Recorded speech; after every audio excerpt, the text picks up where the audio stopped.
हुआ घर है, कोई संत कोई सतगुरु के पास में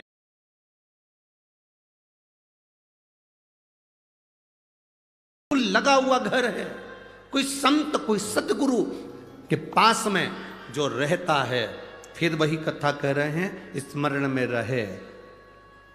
तीन को समझाना सबसे कठिन काम है। एक अपनी पत्नी को, दूसरा अपने पुत्र को, और तीसरा अपने पड़ोसी को। समझाना कठिन है। पत्नी को समझाना भी कठिन है, पुत्र को समझाना कठिन है।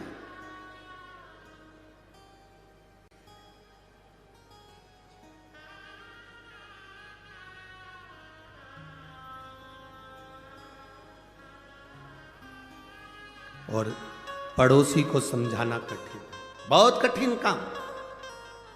ये पड़ोसी या रिश्तेदार नातेदार जो आसपास में रह रहे हैं वो आपके लिए अच्छा बहुत कम मात्रा में बोलेंगे, इतना स्मरण रखना।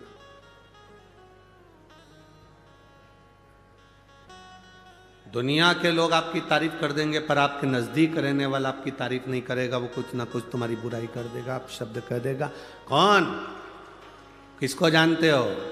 कहीं जाकर आप अपने नजदीक में कोई रह रहा, उससे पूछ, अरे कौन? वो प्रदीप मिश्रा। हट, तो बेवकूफ बनाए। सबको एक लोटा पानी दे दिया, चढ़ाओ, बीमारी भी ठीक हो रही है। पता नहीं क्या सीख के आया हो क्या। प्रदीप मिश्रा ने कभी ये नहीं कहा कि तुम मेरे पास 24 घंटे बैठे रहो। यहाँ इतने लोग बैठे हैं, ईमानदारी से कहना, आप लोगों से मिलने का भी हमको समय नहीं रहता। हम भी बाबा का भजन करते हैं, निवेदन आपसे इतना करते हैं कि आप भी करो।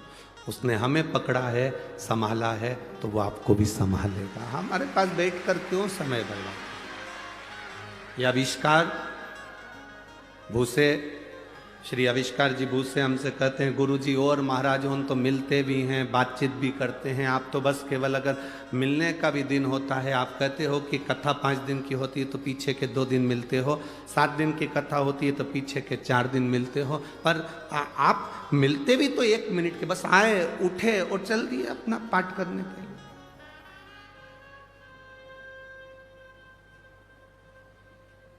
अच्छा, ईमानदारी से बोलो, तुमको हम समय देंगे,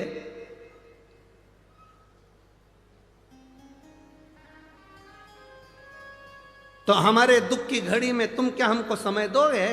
सब अपने अपने खेत में, दुकान पर, नौकरी में लगे रहोगे। उसको समय देंगे तो वो हमारी दुख की घड़ी में हमारे सामने खड़ा नहीं है,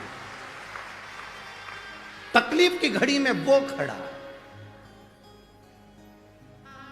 पर आपकी आदत ऐसी होगी, तुम अपने रिश्तेदार को समय देते हो बहुत, शादी में समय देते हो बहुत, फैशन में समय देते हो बहुत, खाने में समय देते हो बहुत, जितने स्टॉल लगे हैं शादी में सब निपटाते हो सब। भले पानी पूरी के लिए मुंह कितना चौड़ा करना पड़ा, पर खाते जरूर, समय देते। श्रृंगार में समय दिया, रिश्तेदार को समय दिया, परिवार को समय दिया, बेटे को समय दिया, बेटी को समय दिया, कुटुंब को समय दिया, सबको समय दिया। और एक बार एक्सीडेंट हो गया, कहीं बीमारी आ गई, वेंटिलेटर पर पड़े हो, वेंटिलेटर पर पड़े हो, बीमारी आ गई, एक्सीडेंट हो गया, तकलीफ आ गई, कष्ट आ गया, आखिरी का समय पलंग पर पड़े हो। अब अंदाजा लगाना कौन कितना समय दे रहा है। बेटियां भी बांट लेती हैं, तू मम्मी को देखने कब जाएगी, तू 8 दिन चली जाना, फिर पीछे के 8 दिन में चली जाऊंगी क्योंकि बच्चों की एग्जाम है।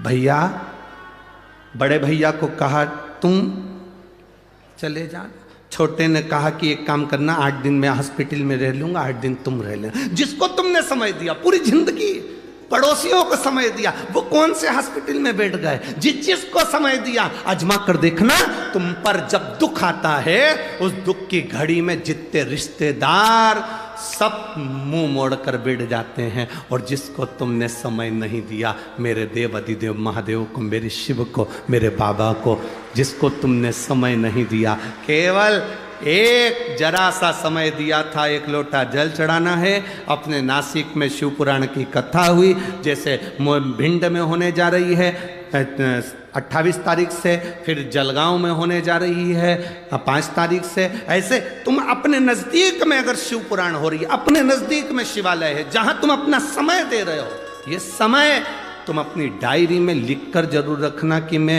1 घंटे पहले कथा में पहुंची थी, वहां पहुंचकर मैंने श्री शिवाय नमस्तुभ्यम का जप किया, प्यासे को पानी पिलाया, घर से 4 रोटी बनाकर ले गई थी, अचार का फिंगर बनाकर, पुंगा बनाकर, गुट्टा बनाकर अपनी अपनी पड़ोसन को दे दिया था। उनने खाया, पानी पिया, उसका पुण्य मेरे खाते में है।